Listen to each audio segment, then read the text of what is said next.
So, how do you light for these portraits? If you had a choice, then soft lighting would be recommended because it has minimal to maybe almost no shadows at all.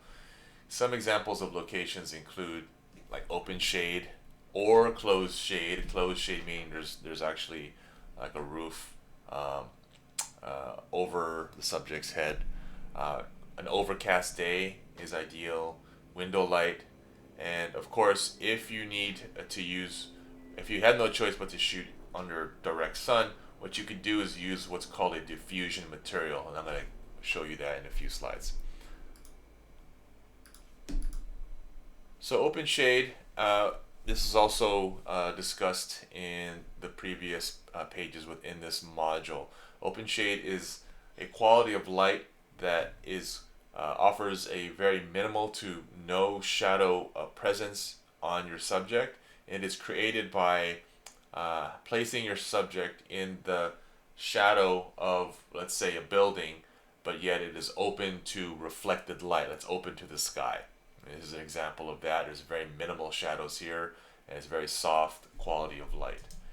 Another example of soft light would be a cloudy day, overcast day. And so here's an example of that. And this is a little bit of an action shot because as you see, it's like a still blur shot.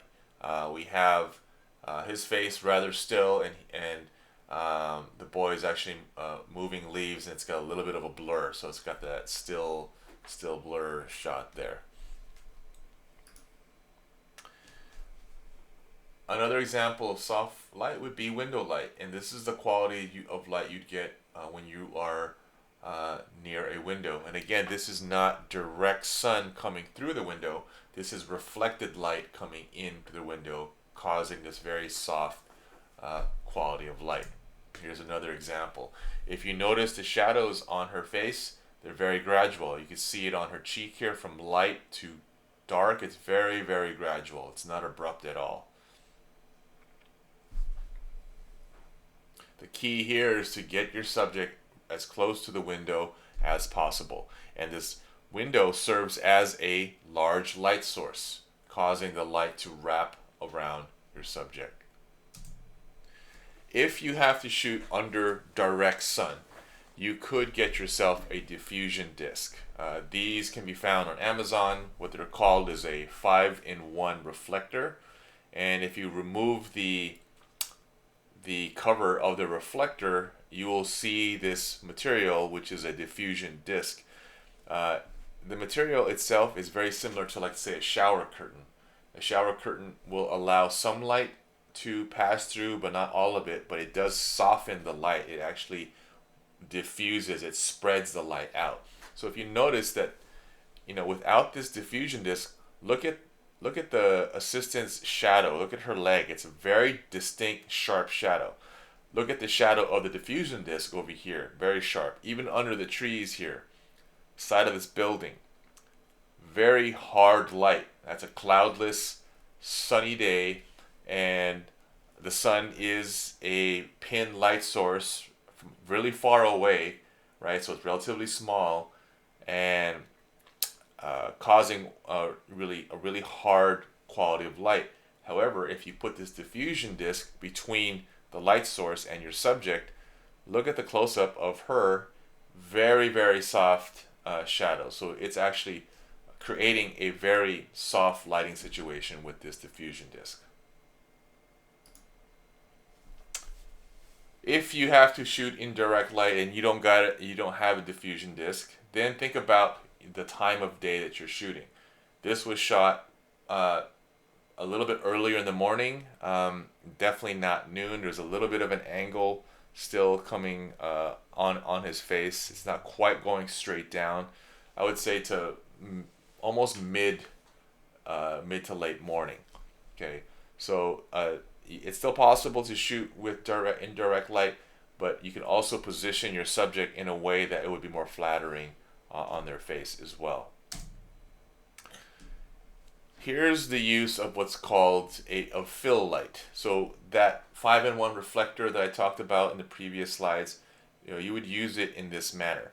So this assistant here is holding a reflector, or one of those reflectors as a fill light source.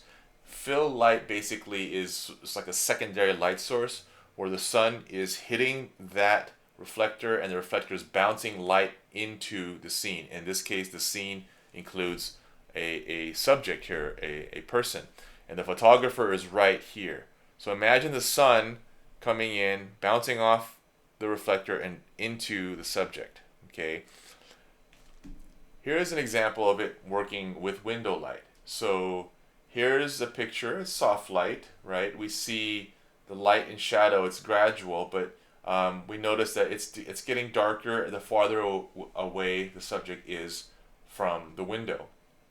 However, off camera to the right, if you were to bring in that fill light or that reflector, you'll notice that now the back of the girl is her neck and the back of her shirt is much more filled in with light compared to the first shot where there was no reflector, right? So the second shot, imagine light coming in from the window, it's bouncing off the reflector that's off of camera and back into the scene.